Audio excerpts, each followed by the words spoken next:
Ayan, ang trabaho ni nanay. Siyempre, siya ang tagabalat ng shrimp. Say hi. Maraming nag-like sa inyo. Hi! Breaking the records. Imagine yung video ko na yun, 324 likes. View. Anong binyo mo no?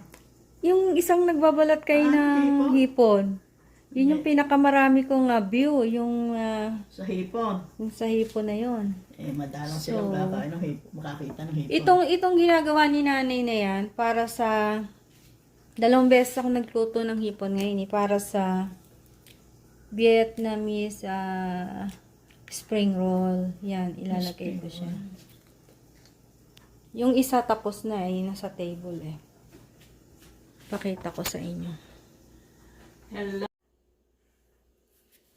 Hello, good afternoon. Tapos nang gawin ang palabok. Yan. So, gagawa naman ako ngayon ng fresh Vietnamese roll. So, ito yung kanyang mga gamit. Siyempre, gagamit kayo ng rice paper, shrimp, cilantro or coriander, then, ayan, bersamel. Asan ba yung pangalan? Yan, rice noodles. And then, lettuce. Head lettuce. And then, fresh meat. Yan. Fresh from the yard. And then, warm water. So, that's it. Mamaya na yung dip sauce. So, ito yung niya, dip sauce niya. Dipping sauce. Nilagyan ko lang ng fish sauce. 2 tablespoons. Tapos, 2 tablespoons ng lime juice. Kasi wala naman tayong kalamansi.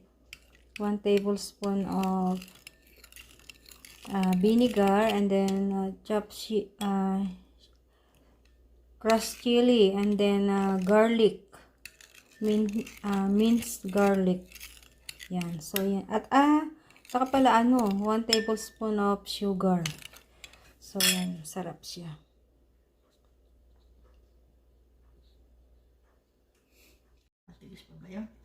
Yan. Ito ang ating chef. Chef Rufina. Siya yung ngayong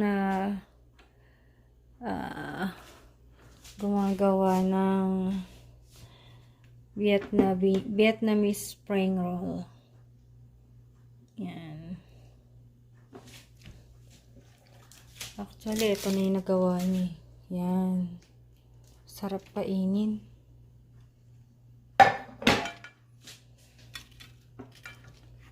Hustler, Naka po. Makawala yung inyong mga sahog. Pag uwi nyo ng Pilipinas, gumawa kayo niyan.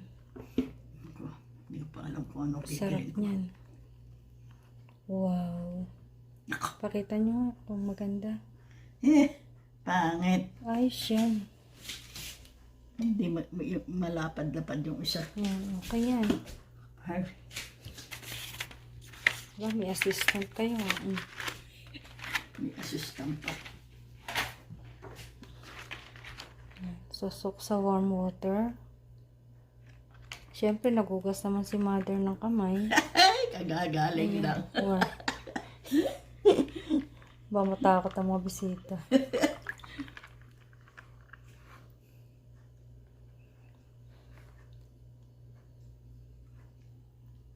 Nag-i-enjoy si Nani. Naantok pa yan. Malambot pa kaya yan. Ay, siguro nalambot na yan. Whoop pala.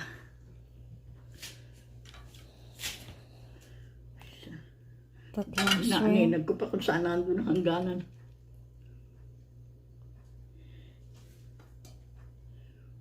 One, two, three.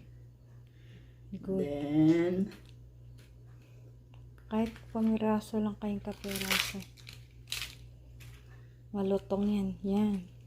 then, Cilantro, mint from the yard. Nandun ba yung gilid na wala na?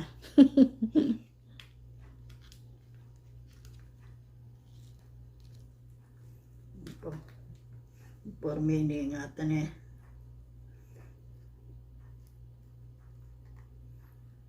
Sarap ng amoy. Oop.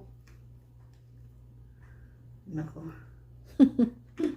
Ayos. Lagpas na. Okay, masarap na yun sa bibig. Ba? Okay. Ang isasarap ay nasa kumakain. So, titikman namin ang gawa ni Chef Rufina. Hinati niya kasi hindi daw niya kayang ubusin. So, ako yung kalahati. Pero kaya ko ubusin yun. Sarap ko yan. Sige, so, iyan Ano yun. yata yun? Sasawak lang na ganito. Bakit? Hindi naman siya ganong maanghang eh. Thank you, God. Oh, okay na yan kasi baka maalatang kayo. Wow, crunchy. Wow, sarap. Ang nagpasarap dyan yung sauce eh. Sarap. Itong sauce na to. Yan ang nagpasarap. Hindi kayo nagbibiro. Sarap. Tikman ko nga din. Hating-hati talaga. 1.5 na hipon to. Nihilis ko parang yung hipon nila.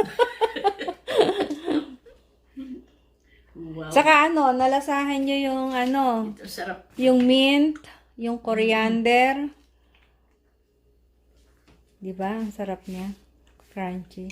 Masarap talaga yung kainin pagka yung ganyan bagong gawa. Nawa kasi Nakagawa yung din kayo. nakatanim na yun yung pala ganun. Dito isasama para sarap pa lang kainin. Yung mint? Yung ani sa bakuran. Sarap. Pati ako sarapan. Ay, Sarap dyan. Nagkakaroon pa ng lasa at saka malambot.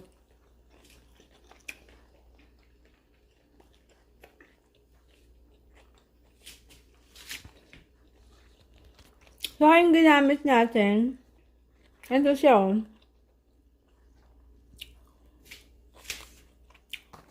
Yan. Yung fine rice vermicelli. Meron pa kasi kaming 4.